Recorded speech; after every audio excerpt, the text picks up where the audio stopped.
You wanted the best. You've got the best podcast, the hottest podcast in the world. The Chris Voss Show, the preeminent podcast with guests so smart you may experience serious brain bleed. The CEOs, authors, thought leaders, visionaries, and motivators. Get ready. Strap yourself in. Keep your hands, arms, and legs inside the vehicle at all times, because you're about to go on a monster education roller coaster with your brain. Now, here's your host, Chris Voss.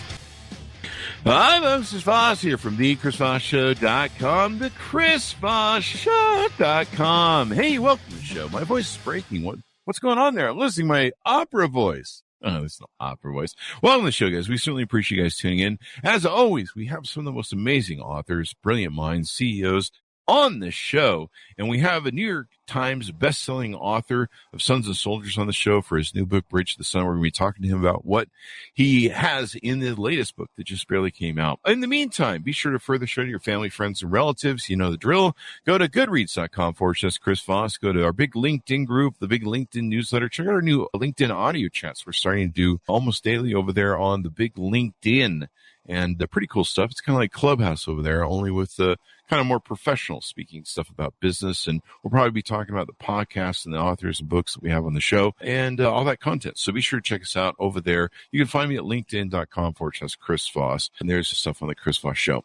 He's the author of the newest book that just came out September 27th, 2022. Bruce Henderson is on the show with us today. He's the author of Bridge to the Sun, the secret role of the Japanese Americans who fought in the Pacific in World War II. Welcome to the show, Bruce. How are you? Hey, Chris. Doing good. Thank you. Awesome sauce. It's an honor to have you on the show with us. Give us your .com so people can find you on the interwebs and get to know you better. Yeah, BruceHendersonBooks.com. There you go. And you're the author of more than 20 nonfiction books, including a #1 New York Times bestseller. It was made into a highly rated television miniseries. Your books have been published in 20 countries. What motivated you to write this latest book?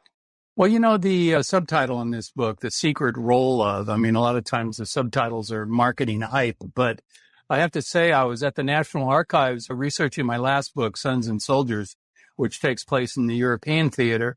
And I came across the fact that there were Japanese American soldiers who were sent to the Pacific in the war against Japan. Now, I knew about the Nisei, as they were called, who fought in Europe for the 442nd, which was the most decorated small unit in that theater during the war.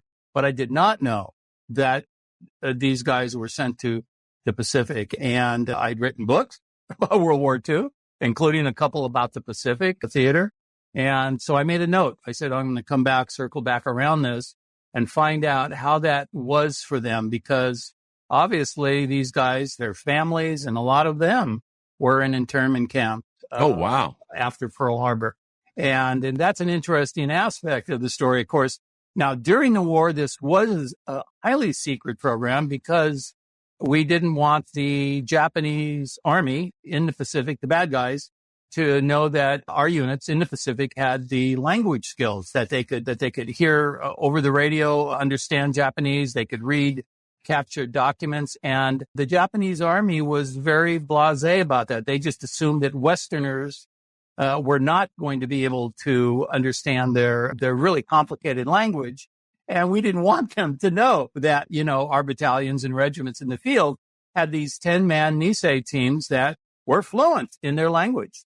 Wow. How many civilian prisoners of war this covered the survival story of more than 2,000 civilian prisoners of war. Talk to us about what that was about. I mean, were these all boys that came from internment camps? Well, they were for the most part, and they weren't prisoners of war, but they were for the most part, they were with their family rounded up shortly after Pearl Harbor and taken into these internment camps. And so the army or the government, our government, put them there. Why? Because we weren't sure of their loyalty. They were, after all, they were Japanese, and would they, what would they do in terms of sabotage and all of that? Well, within a few months of the outbreak of the war, the U.S. Army really realized that we needed some of this language skill that I was just talking about. So the recruiters would go to the internment camps and they go, okay, now we need you guys. And I got to say that not everybody felt really welcoming in the camps. For the most part, they did take the young men who were there were A, anxious to get out of the camp, and B, anxious to prove their loyalty to their country. They were born in America, after all. They were as American as you or me. And by the way, of the 110,000 ethnic Japanese in these camps, 60% of them were American citizens. Yeah.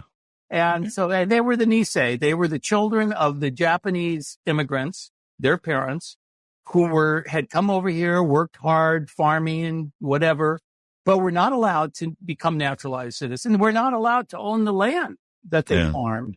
But of course, their offspring were purely these American Nisei, and they wanted to prove their loyalty, and a lot of them got on the bus right there in the camps and they went off. Although I must say the Army, after they gathered them up in the camps, they usually took them out about 4 a.m. out the back gate because they didn't want anybody in the camp demonstrating. And, there was bitterness there, and not everyone in the camp felt really well about that. Yeah, we had, who was it that we had on the show? We had Bradford Pearson came on the show for his book, The Eagles of Hard Mountain. I don't know if you heard about that, but he'd written about a football team that had come out of the internment camps.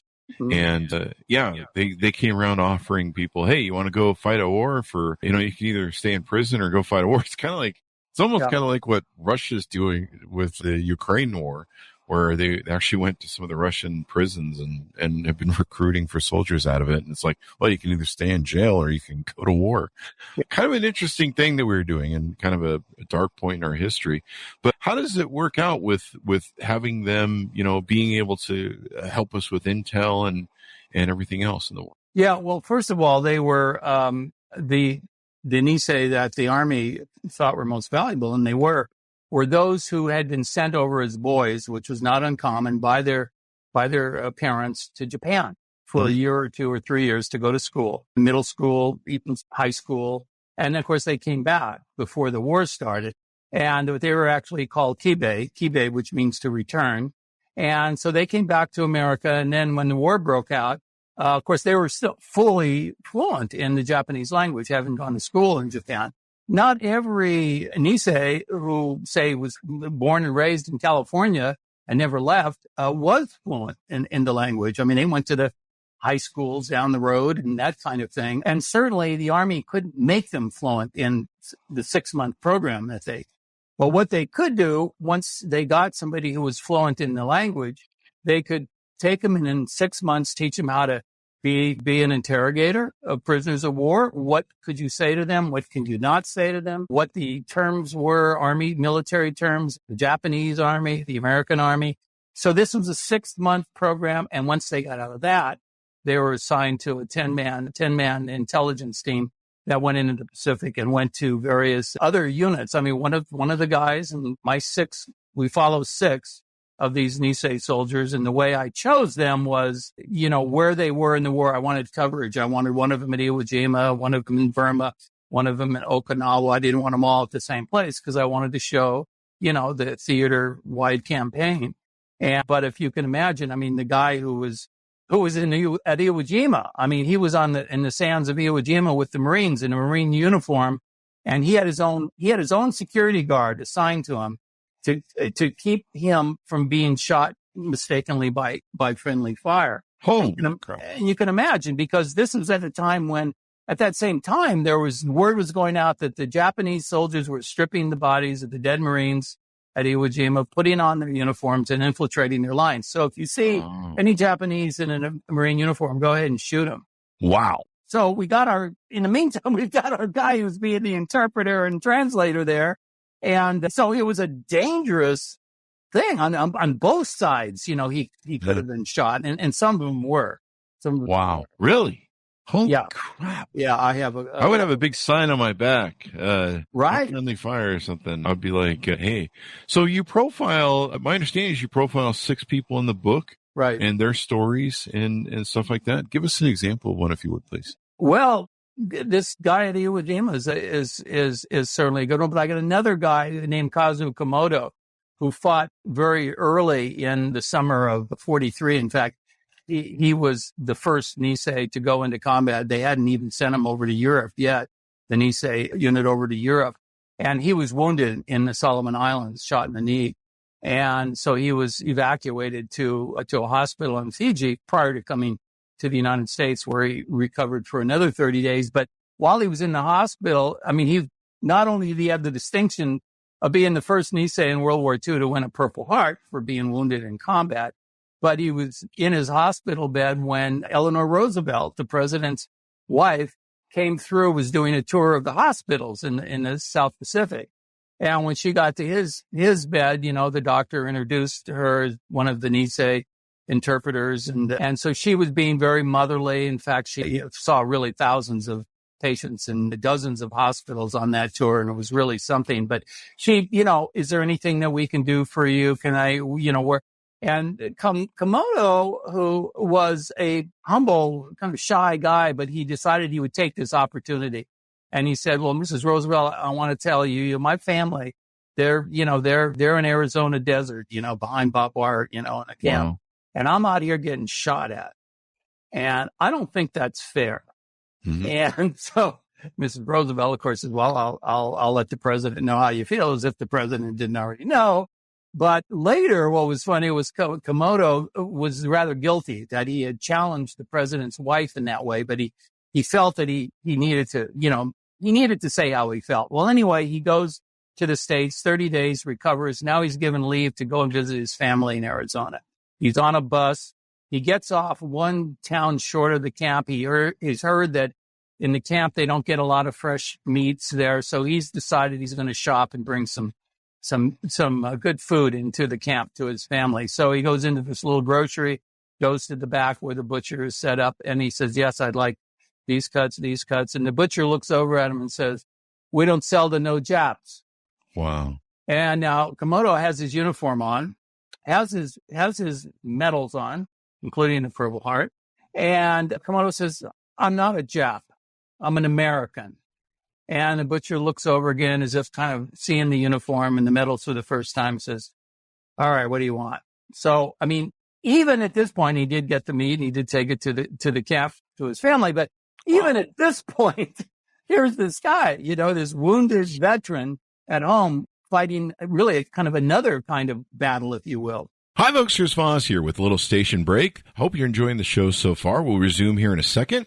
I'd like to invite you to come to my coaching, speaking, and training courses website. You can also see our new podcast over there at chrisvossleadershipinstitute.com.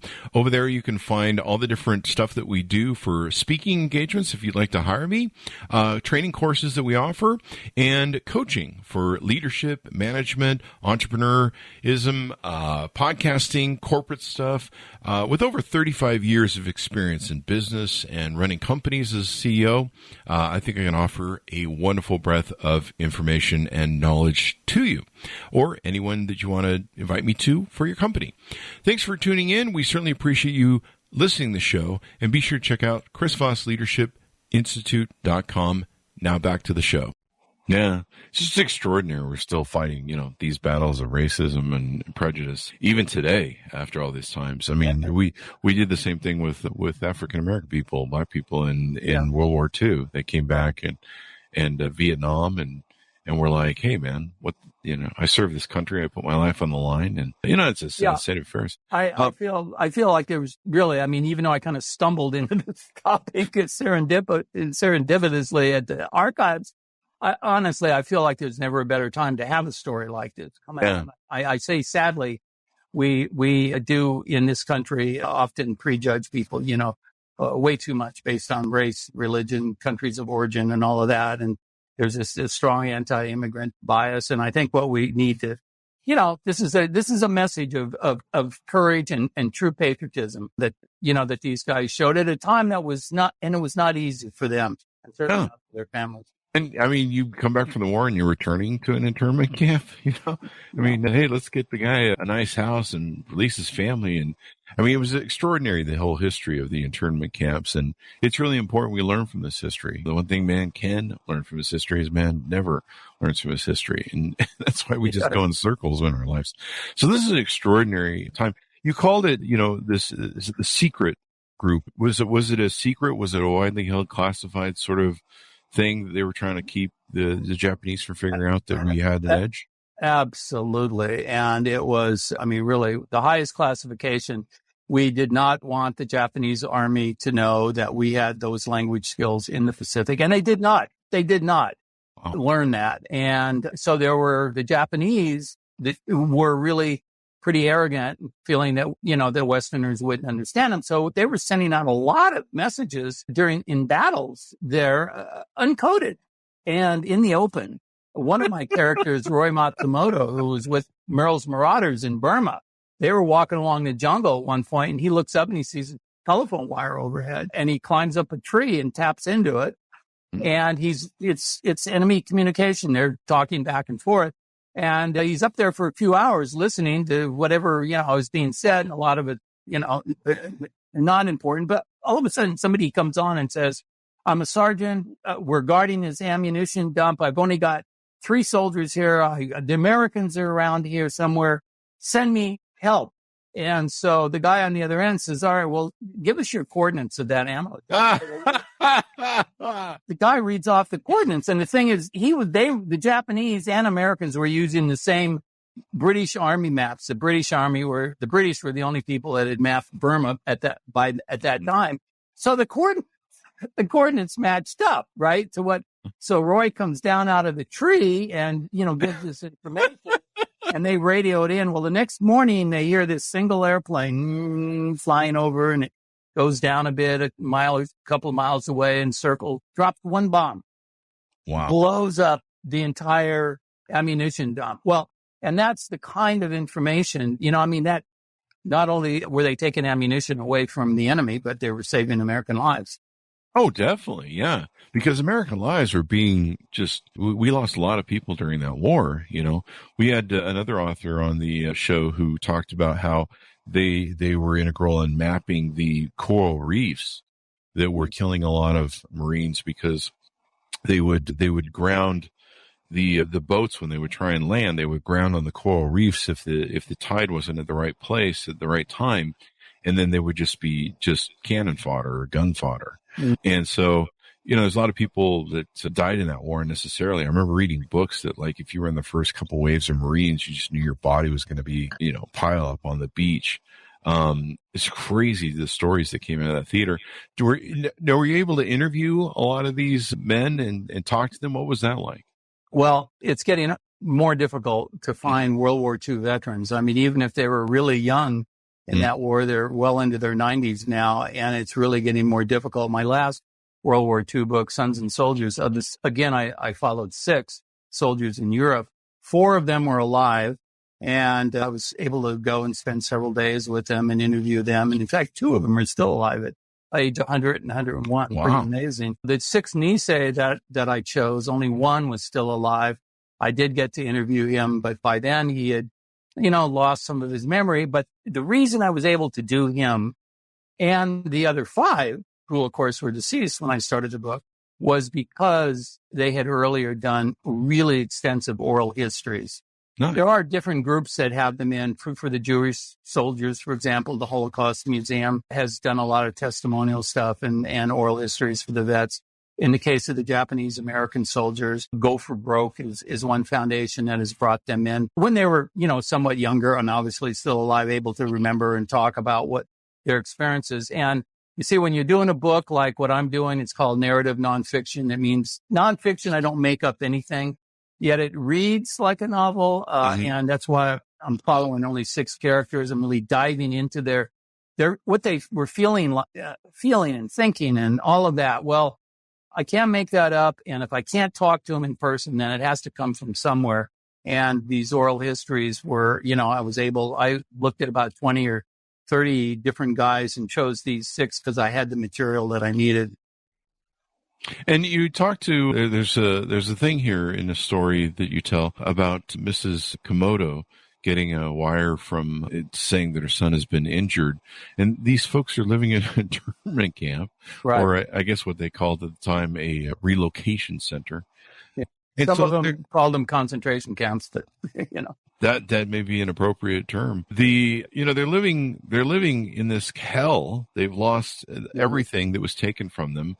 I've heard the stories about how, it was a great real estate land grab to throw these poor folks into these internment camps and literally steal all their stuff between their real estate and their businesses and stuff that they had. They literally had, like, I think, very short time to just grab some necessities and some basics, and they really couldn't take much with them. And here they're living this way, and they're trying to farm sand dunes and these places in the middle of nowhere. And meanwhile they've got to deal with the trauma of their children possibly dying, and I'm sure a lot did during the war.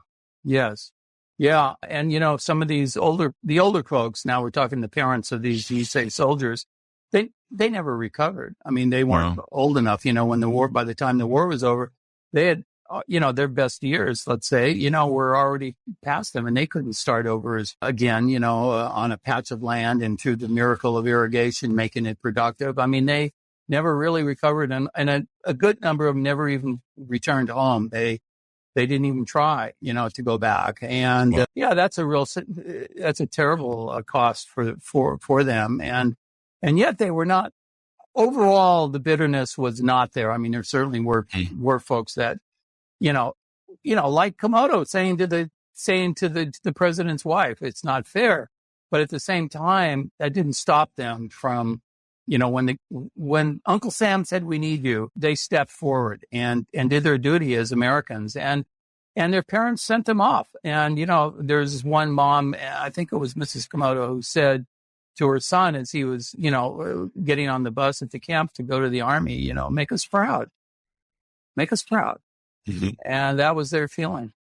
Yeah, it's wild. So one of the title to the book, Bridge to the Sun. What made you choose that title? It's a really interesting title. Well, I thought, what these guys were doing was kind of like, in a way, bridging between these two countries. And because the fellows that I was going to write about, I knew had spent time in Japan and really loved the country. I certainly had, family there that they loved and friends they'd gone to school with and whatnot. So there were some real emotional conflicts for them. They were very clear on that they were Americans and that was the right side for them to be on. But at the same time, they were, extremely worried about these folks, in Japan and what would happen to them. And I know one of them had said early on in a letter that I read, that he was really glad that his relatives in Japan were living in a relatively small city outside of Tokyo, so he wouldn't have to worry about them being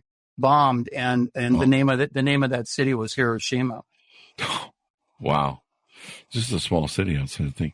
You've written a lot about this theater and war and soldiers and stuff. What was it that stood out in this book the most for you that you really enjoyed? Well, Chris, when I'm writing one of these history books, I mean, I like to tell a big story through a few people who lived it. And again, I'm not, writing like Cornelius Ryan, Longest Day, where he's got a cast of hundreds of people. In some cases, only one paragraph about this guy. And while there's certainly a value as a historian from doing that, I really want to get into the lives of these few. I think in a way I'm always looking for heroes, and, I don't know if that's a good thing or bad. I don't try to make somebody into a hero. At the same time, I love doing that to people who don't consider themselves heroes. There you go. There you go. And so I look for heroic, and my definition of that is you're rising, certainly what would be expected of you, and that you're doing it not for personal gain, but, to save others or to help others. And so that, that drew me to the story. And the fact that, and by the way, this program again was secret during the war, but it didn't get declassified for about 40 years after the war. Yeah. Wow. Many of the secret classified World War II stuff, they didn't do a general declassification until somewhere in the 80s. And so a lot of this, we couldn't get to this. People couldn't get to this information that they needed. And then these fellows who were in these small military intelligence teams, they were told when they were discharged, don't talk about it. And boy, a lot of them took that to their graves without, ever talking about, even to their own families, what they had done. And so I thought, that was of interest. That's one reason why I think this story is largely unknown and untold as of today. Yeah, but it's very interesting because you're telling it from the point of view of what people experience. You couldn't write about every single person in a war. Maybe eventually you could if you live long enough. That's a lot of books. But, a lot of times those individual stories are exemplary of the bigger conflict and what goes into them. And like you say, heroes. I mean, these are people who put their lives on their line for a country that had turned their back on their family and them, and then comes around going, hey, would you like to go die for the people who imprison you and take away all your things and treat you horribly? And you're like, I don't know, seriously? But these folks go forth and they do an extraordinary job. They probably, were you able to measure what percentage of maybe a difference or impact they made in the war? Well, in the case of the soldiers that were trying to do this in Europe, the German-speaking, mostly Jewish soldiers that went over as the Ritchie boys, it was a post-war study done by the Army, accredited something like 60% of the credible, actionable intelligence that came from human sources, came from these language teams.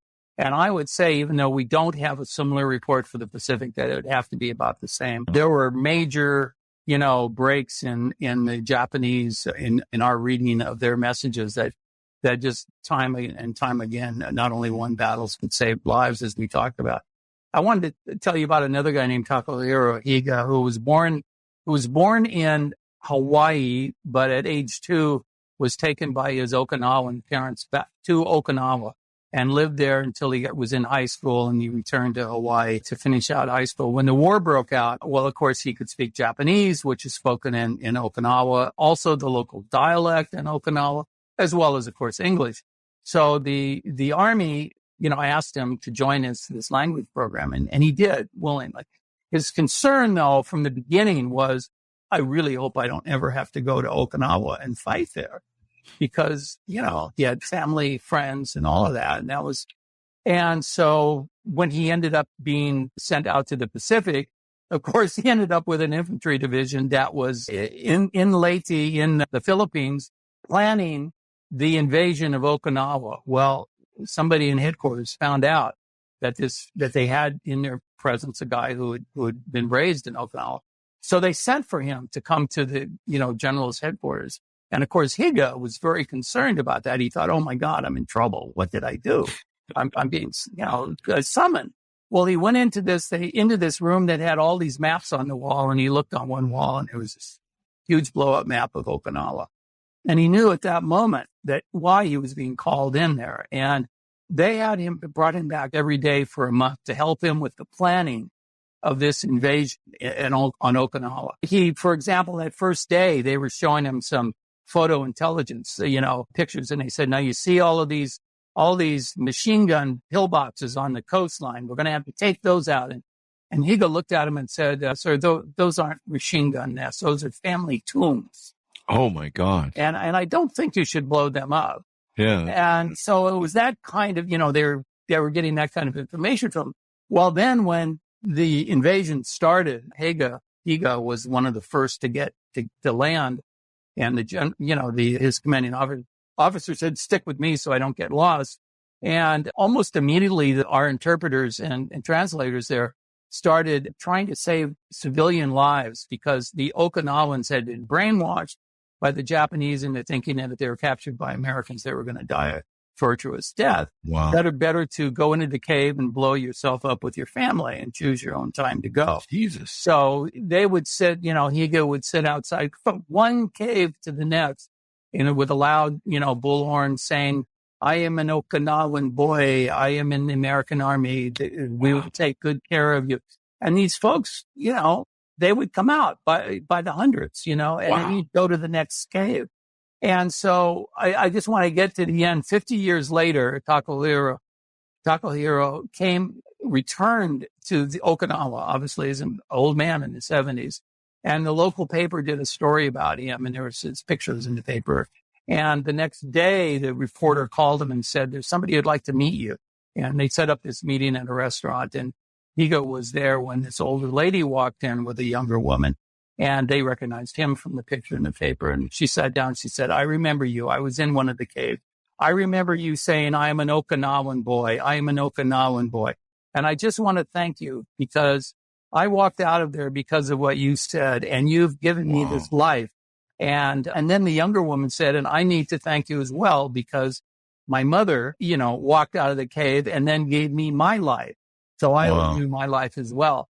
So Higa felt, he accomplished what he set out to do. He never once fired his gun. He didn't have to in Okinawa, but his team alone, his 10-man intelligence team was credited with something like 30,000 civilians that they brought out of these caves. There were about 100,000 total that were saved. There were many more who weren't saved, and it was a horrendous, the Okinawa was a horrendous battle, and many civilians were killed, but some were saved because of these guys.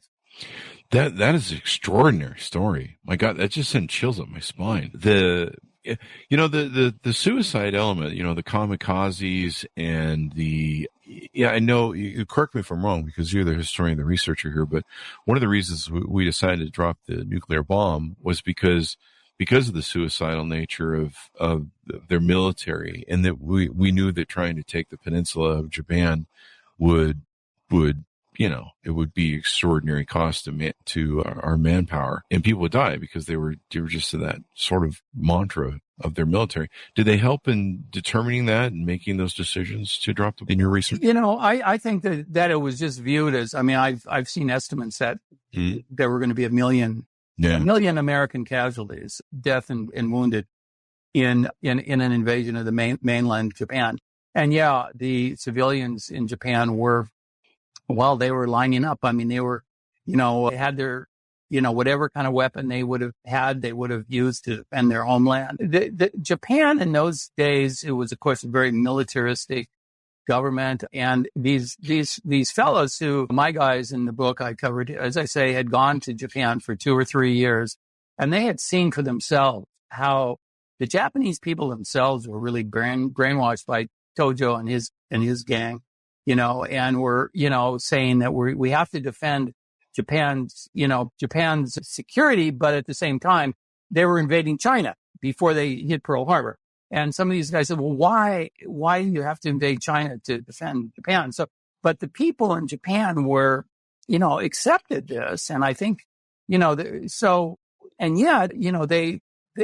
were a people that when peace came, there were not demonstrations in the street by the Japanese people that we want to keep fighting. They embraced the end of the war. They embraced not sending their sons to war, and really helped in the occupation to have Japan recover from that war.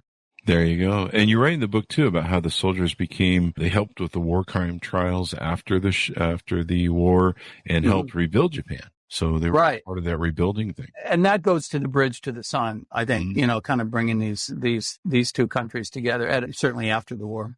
Yeah. It was really interesting how we went in and tried to rebuild and help them get back on their feet. It was a really interesting way that we did that and stuff. We certainly didn't do that in Vietnam. Well, we did in Germany too. There was a time that, I guess to be defeated by America was a pretty good thing. And now we have Afghanistan. So wonderful history, man. I love reading about all this stuff and the stories that don't get told and the things that you can learn about history that, hopefully we take these lessons and make them so that we don't make the same mistakes again, or at least I hope we do. But thank you very much for being on the show. This has been pretty exciting and insightful, Bruce. And I love you telling me these amazing stories. Give people your .com so people can find you on the interwebs. Yeah, BruceHendersonBooks.com and Bridge to the Sun is available, hopefully wherever books are sold. And you've written about how many, 20 books? Well, honestly, Chris, I stopped counting at 20 because I thought it'd make me sound too old. But yeah, over 20. Congratulations. For example, looking for my next book right now. So it's like There we you don't go. we don't rest on our. There you go. This would make a great movie too. A great, Yeah, great- there's talk in Hollywood. We're, as they say. awesome songs. Tell these stories and people learn your history. It's really important. Well, thank you very much, Bruce, for being on the show. We really appreciate it. Thank you, Chris. Thank you. And thanks, my honest, for tuning in. Go to youtube.com/Chris Voss. Go to goodreads.com/Chris Voss. However, go to Facebook, LinkedIn, Twitter, Instagram, all those crazy places. Thanks for tuning in. Be good to each other. Stay safe. And we'll see you next time. And that should have a